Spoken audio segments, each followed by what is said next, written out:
अस्सलाम वालेकुम, welcome back to flower and sugar. आज बड़े दिनों बाद मैंने एक वीडियो रिकॉर्ड की है और मैंने सोचा चलें आज एक वीडियो अपलोड कर ही लेते हैं, क्योंकि इतने दिन गुजर गए हैं, मेरे पास इतना टाइम नहीं था कि मैं एक रिकॉर्डिंग करूं और फिर उसके ऊपर एक तो मुझे वॉइस ओवर करना इतना मुश्किल लगता है, पता नहीं क्यों।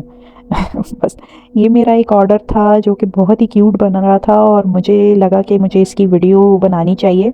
एक तो मैं अकेली होती हूँ तो मेरे लिए फिर वीडियो बनाना, फिर उसको एडिट करना और उस पर वॉइस ओवर करना, ये सारे काम इतने मुश्किल लगते हैं कि आपकी सोच है।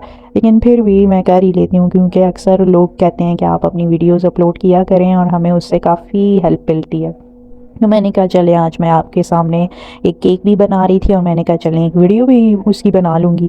तो ये एक केक था लाइट पिंक कलर का, बेबी पिंक कलर का, और उस पर फिर मैंने क्या किया कि उसके ऊपर बटरफ्लाइज लगाने थे। उन्होंने मुझे कहा था कि आप इसके ऊपर बटरफ्लाइज लगाएं सिर्फ। लेकिन मैंने एक ये लेस बनाई हुई थी, एडिबल लेस है, और इतनी ये कोई खूबसूरत बनी थी तो मेरा दिल नहीं कर रहा था कि मैं इसको ऐसे ही सिंपल उनको दूं। तो मैंने उनसे रिक्वेस्ट की कि अगर आपको माइंड ना करें, अगर आपको बुरा ना लगे, तो फिर मैं इसके ऊपर थोड़ी सी अपनी एडिशन कर लूं और ये लेस मैं इसके ऊपर लगा लूं। तो उन्होंने कहा जैसे आपको ठीक लगता है तो आप वैसे ही कर लें। तो पास जो होते हैं कस्टमर्स, वो बहुत ज़्यादा यानी अच्छे होते हैं एक तरीके से, क्योंकि वो बात को समझ लेते हैं और कोई भी उनको कोई वो इशू नहीं होता। लेकिन बाज़ जो होते हैं वो ऐसे रिएक्ट करते हैं जैसे पता नहीं हमने क्या कर लिया है।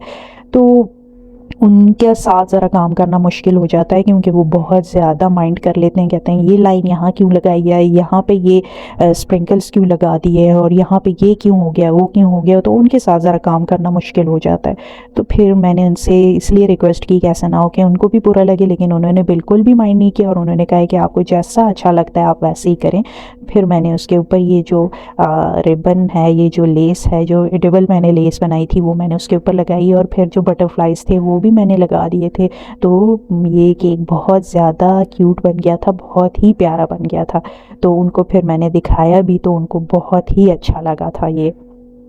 और इसी तरह मैं अपने केक्स में थोड़ी बहुत एडिशन सब्ट्रैक्शन करती रहती हूँ, क्योंकि अब इतना वो हो गया है, मेरे ख्याल से कोई 10 साल हो गए हैं कि मैं ये काम कर रही हूँ। तो इतना तो मुझे आइडिया हो गया है कि अब क्या मुझे इसमें ऐड करना चाहिए और क्या नहीं करना चाहिए, तो वो साथ साथ चलता रहता है। तो ये देखें, अब ये साथ साथ मैंने इसके ऊपर बटरफ्लाइज भी लगा दी थी, और ये फिर मैंने कुछ जो वायर हैं उसके ऊपर भी मैंने बटरफ्लाइज लगाई थी, क्योंकि इसकी लुक जो है वो इस तरह की काफ़ी डिमांड है कि वो बहुत ज़्यादा क्यूट लगती हैं। कि वो फिर ये है कि वो ज़रा थोड़ा सा वाइब्रेट भी करते हैं जब केक जब इधर उधर हम लेके जाते हैं, तो वो इसकी लुक बहुत ज़्यादा अच्छी आ जाती है।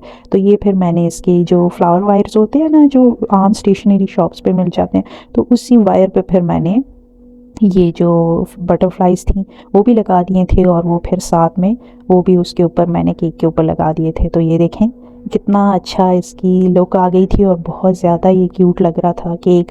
और वैसे भी मुझे पर्सनली गर्ली केक्स जो होते हैं बनाने बहुत अच्छे लगते हैं, क्योंकि मेरा अपना ही रुझान इस तरफ होता है। ज़रा बॉयज़ के केक सिंपल से होते हैं, उसमें इतना काम भी नहीं होता, गर्ली केक्स में आप कुछ भी लगा लें वो ज़्यादा ही अच्छा लग जाता है।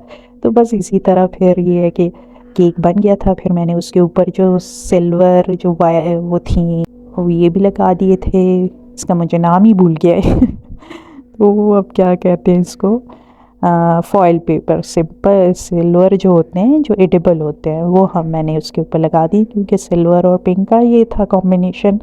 तो ये फाइनली हमारा केक रेडी हो गया है। और मुझे कमेंट करके ज़रूर बताइएगा कि आपको ये केक कैसा लगा, और अगर आपको और भी वीडियोस देखनी है तब भी मुझे कमेंट करके बताइएगा।